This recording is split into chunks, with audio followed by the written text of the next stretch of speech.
Hey guys, how's it going? It's Chris here, and welcome to my review for Akame Ga Kill.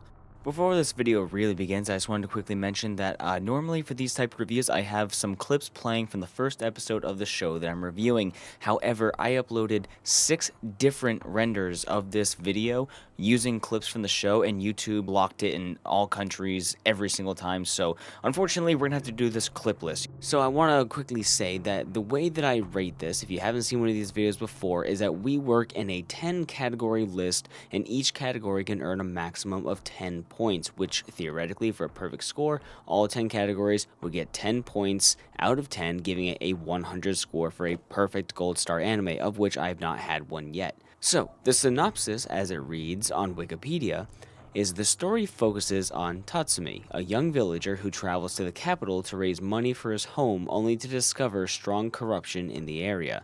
The assassin group known as Night Raid recruits the young man to help them in their fight against the corrupt empire. It's a very quick and easy synopsis, and it doesn't really lay out too much outside of corruption and a group known as Night Raid. So with that being said, let's get right into it. For number 1, the plot and story. I started the show expecting Akame, on the cover, to be our main character as we follow her on some redemption or revenge quest line. Having not watched any trailers or videos, or really having seen much outside of the cover art for the show, I was neutrally mistaken. You're thrown a few red herrings early on who to expect the villains and heroes to be.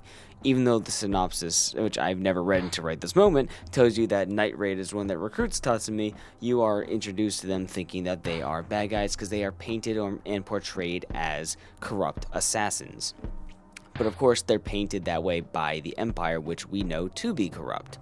So when you're going into this, if you didn't read the synopsis or anything, you don't really know who to expect the heroes and villains to be outside of Tatsumi, our main character, which kind of sets up a mysterious understanding and relationship with who we get. The story takes us to a varied amount of locations and situations that sometimes feel rushed or unimportant, but they always seem to drive the underlying plot and or serve as character development and in a fleshing out of the world and universe for our main character, who we're supposed to obviously see through, being he's a fairly blank slate. And considering he comes from a very rural type village where they're extremely poor, we do have to learn a lot about the city and all this stuff going on through his ignorant eyes. While I do feel like in a way in which some of the backstories are explained is a little bit quick and sometimes just random, like you get a backstory out of nowhere, it does serve its purpose as all of the cast histories empower their fight and our own disdain of the government that they want to tear down. For plot and story,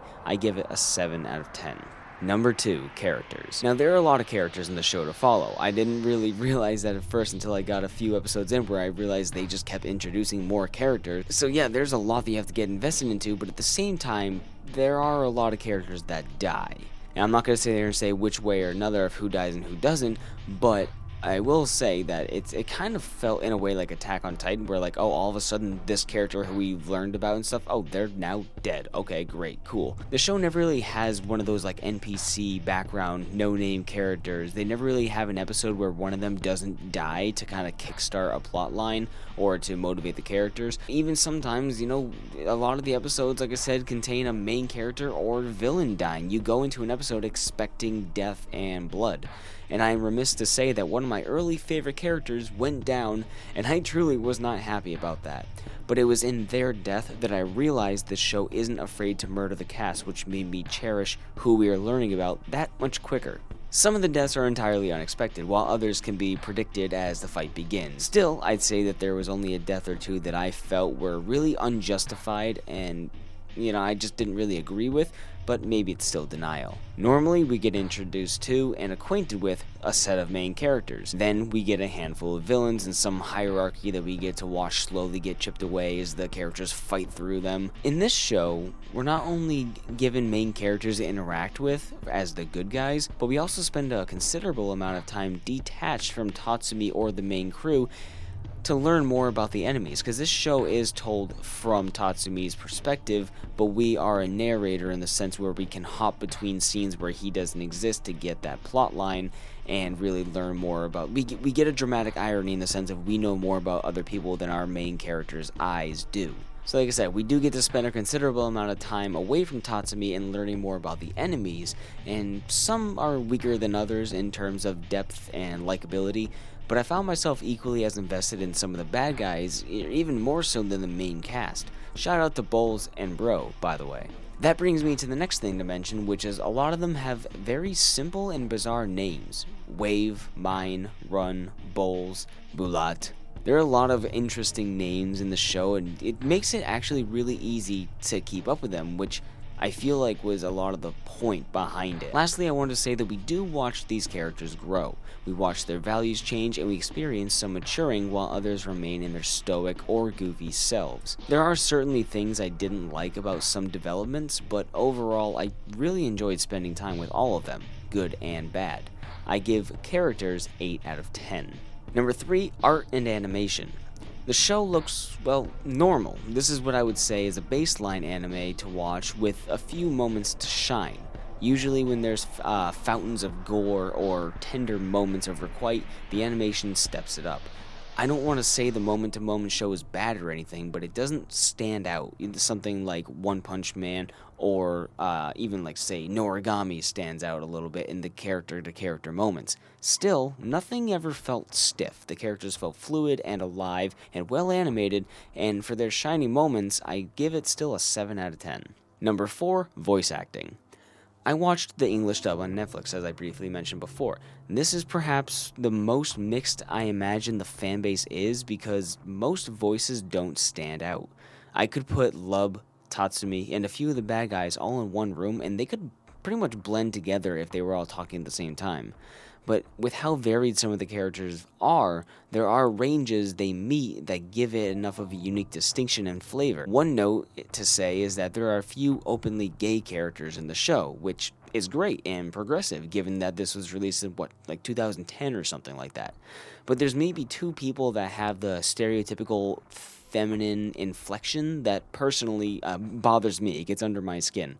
And no offense to people that talk like that, but think of it like an annoying accent, like a country bumpkin, or like if you hate a British accent or something like that. It's to me it's an accent, and I find that particular accent a bit grating. But it wasn't bad in the show. I wasn't annoyed when the characters were on screen, though I did kind of feel a certain sensitivity thinking, I wonder if this is offensive to people who talk like that. I wonder if they find this offensive. Whereas to me, it was just kind of like a background, whatever kind of thing. Moving away from that, when intense moments get underway and people start anime screaming, it's good. Not outstanding, but also not annoying or bad. Although one character, Leone, who is one of my favorites in the English dub, does have an intentional voice cracking during her cheerful demeanor moments. Personally, I found it, cute in a way? Maybe cute's the wrong word. Silly, in a good way, that fits her personality. I could see some nitpicky people getting annoyed at that voice cracking though. In the end, I give the acting 6 out of 10. A quick one, number 5, is soundtrack. I normally state in this section for most of the reviews that the opening AMV gets me pumped or in the right mindset to get ready for the show. That I have it downloaded and I'm playing it in my car on the way to work, or that's not really the case here. The music's not bad, of course, but I didn't find it memorable, and I normally skip the intro because Netflix makes it so easy to skip the intro. I normally just clicked skip, and I started doing that about 6 episodes in. It didn't really resonate with me, but like I said, maybe I need to listen to it outside of the anime. Maybe I need to pull it up on YouTube and actually let the full song play through. Maybe I'll like them more. There are 2 intros and outros for like part 1 and part 2 of the show, and I couldn't even, play the melody of any of them in my head right now if you asked me. But again, it doesn't help that I skipped it. I skipped 80% of the intros and outros just to kind of keep going. I binged this show in 3 days, which is unlike me, which is unrelated to the soundtrack, but I binged it really quickly. So I didn't really have time to listen to the AMV because I was just kind of going and going. Now, the in-show background music was, I thought, pretty decent. They definitely fit the scenes that they were in, and while they were mostly pretty quiet, I remember that there were some obviously intense moments where it stood out, but there was a lot of background times where it just kind kind of blended in. Some of it, though, even reminded me of Noragami, which I really like the Noragami soundtrack, so that was definitely a nice plus. But overall, it's nothing special, nothing grand. I'm going to give an average 5 out of 10. Which, remember, 5 out of 10 is not bad. It's average, right in the middle. Number 6, character style / unique appearances. How do they look? How do they dress? What's the color palette like? With such a wide diverse cast and the nature of abilities and weapons available to them, the character design was pretty much always outstanding. Even if our main guy is bland, the rest of the cast definitely makes up for it. NPCs don't typically get any love, they're pretty boring, pretty bland, but everyone with a name is very clearly someone you could pick out in a crowd. The main crew can't hold a candle to the bad guys in design for the most part though, save for the Incursio transformation, which to me is badass. I've never been a huge fan of Gundam type designs growing up, but it's definitely grown on me a lot in my older years. Averaging out the costumes and the power-up abilities and how it changes their appearance, I think it rounds it over to about a 6 out of 10. Number 7, emotional impact. Here we go. One of my favorite characters in the show died semi-early on. I know that everyone was on the chopping block at this point, and I found myself more invested. The show gives time to the bad guys, like I said, but it paints them in a light that isn't blatantly evil. They're not wringing their fingers, they're not evilly cackling. There's obviously characters like that, but a lot of the guys we do meet are fighting for reasons we can understand and resonate with, and it makes it hard to watch them fight the good guys because a lot of their values do overlap. And even though you want the good guys to win, you don't necessarily want the bad guys to lose, because most of the time it means they're gonna die. Somebody always dies in one of these fights, and you don't want to see either one of them go. Because of this, it makes each fight a bit more tense. When the dust settles, you're going to be left with a little empty space no matter the outcome. Because when people die in the show, they die hard. Beheadings, cut in half vertically or horizontally, limbs getting ripped off, chewed on, eaten alive, bodies crushed, just horribly maimed. I mean, people are getting their faces skinned off. You don't really see some of that stuff. It's a little too gruesome. But this show advertises, it says it in the top corner every time, TV 14. Apparently this is made for 14 and older, which I don't necessarily agree with because there's a lot going on. It does not hold back on brutality in a lot of those scenes. I'm not saying it's the most egregious thing ever, but there's definitely points where I'm just like, well, I didn't expect this when I came into the show. So yeah, I care about what happens to the characters, because I know they're probably going to die in a pretty brutal way a lot of the times. The show did have, now stepping away from brutality and switching to a different type of emotion, the show did have multiple small romances, or at least hinting at interests. Not to spoil anything in particular, but to me, they both, the both that I'm thinking of felt a little hollow. One in particular felt literally out of nowhere, as it was basically not entirely set up, but foreshadowed in the same episode that it ended, I think, or within one episode of that coming to fruition. Whereas the other emotional investment seemed more in line with what we came to expect given the theme of the show. It isn't a dead-ass serious show, not at all. We laugh, we cringe, we stress, we celebrate. The show is definitely a roller coaster, but not too intense on any emotion because it keeps it lighthearted enough among all the beheadings. So I give the emotional impact of the show an 8 out of 10. Solid. Number 8, distraction. And by distraction, I mean fan service and generally pointless scenes. This show has a lot of sexual themes, which is again why I question its TV-14. Sometimes a person will fight and get injured in a way that tears their shirt and exposes side boob. Okay, nothing crazy. There are multiple underwear and bikini type scenes. There's even an X-ray type scene where one of the characters has an X-ray eye thing that can see through clothes. And among those underwear and bikini scenes, only a couple of them kind of felt forced or contrived. There's a hot spring peeping scene. Normally I wouldn't really get annoyed at these, not too bad, but this show was adult enough to feel like it wasn't entirely just fan service. It felt pretty natural in the way that when a female character is fighting, if they're fighting in a skirt or whatever have you, and they're taking this type of damage, their clothes are gonna get ripped. And most of the time, it never really felt over the top. It wasn't like, even though one of the characters, Leone, is in a tube top and booty shorts the whole time, and they even had a specific camera angle for her butt, it wasn't entirely egregious. I'm the kind of person who gets annoyed at a show doing that, but it honestly didn't really feel that in your face, even when it was literally in your face, if you know what I mean. Either way, for distractions, the show only loses 4 points for the distractions, giving it a 6 out of 10.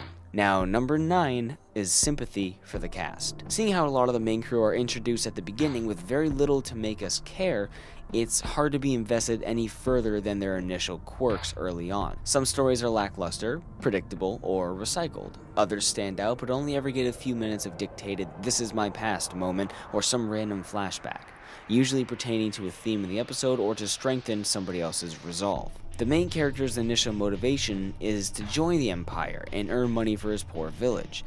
Not really that compelling, but seeing how things evolve and his priorities shift while keeping that in the background, we do get more of an investment in who we're supposed to see the world through. When people die, we see how it affects their friends, and especially in the way that of how brutally they die, we get to see it devastate the people we're watching. How these hardened killers that we follow, these assassins, at their core are just desperate people trying to drive change in the world that they care about, who in themselves are being displayed as bad guys to the public. So throughout the show, we do feel emotionally invested in these characters, and we do feel bad for the situations that they are in, because all they're trying to do is drive good in a corrupt world. And for this though, I still feel sympathy for everyone, and I give Sympathy an 8 out of 10. Now, number 10. This is a personal bonus or negative for the show, something that stuck out to me that I'm either going to take away points for or give points for freely in this category. This time, I give the show a negative. Usually I give the show a positive for something like repeating the opening AMV or certain driving plot lines, but for me, I'm giving the show a negative because while I was watching it, there was so much repeated dialogue in the English dub. Every single time there's this character named Mine, M-I-N-E. Every time she fights, she explains how her weapon works over and over. And it's not like she's fighting every episode, but she does fight a good handful of times. And even when she's not fighting and we're just talking about their weapons, she explains how her weapon works. We get it. The same goes on for Leone when she's explaining her crazy healing factor. You know, every time there's a fight, she's like, "You can't beat me because I have a crazy healing factor," as her voice is cracking as she's like laughing along and jeering to the fight. The show in a way acts like 4Kids Yu-Gi-Oh, where they feel they need to repeatedly explain things from the last episode. Hell, even early in the same episode, they repeat things. There was literally a fight with a character Mine who she explained how her weapon worked during the same fight 3 times. It was like, holy and shit. While it isn't the most annoying, by like episode 18 out of 25, I was rolling my eyes because like it was to the point where it made me tune out that scene and then have to go back because I missed something important that was said because I was tuning out the repeated dialogue. I don't want to take away too many points for this because I can't say for certain that the Japanese dub handles it better. It could just be how we Americans bastardized the dub, or it could just be me noticing something and then holding on to it throughout the show. So I'm only taking away 3 points for this, giving it a 7 out of 10.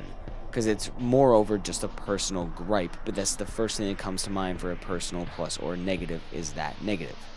Now here we are at the end of all of this.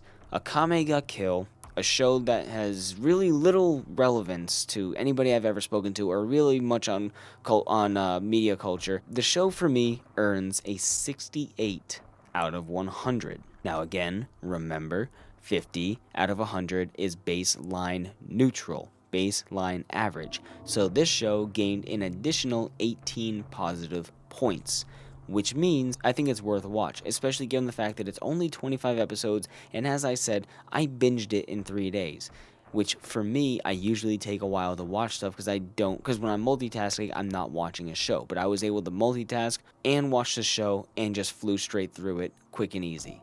So there you have it, guys. Thank you so much for watching. If you want to see other anime or Ghibli, goodbye, game reviews or something like that, there is a playlist will be linked at the end of this video or down in the description below. Please leave a like, it helps out a lot. Subscribe for more, and I will see you all in the next episode.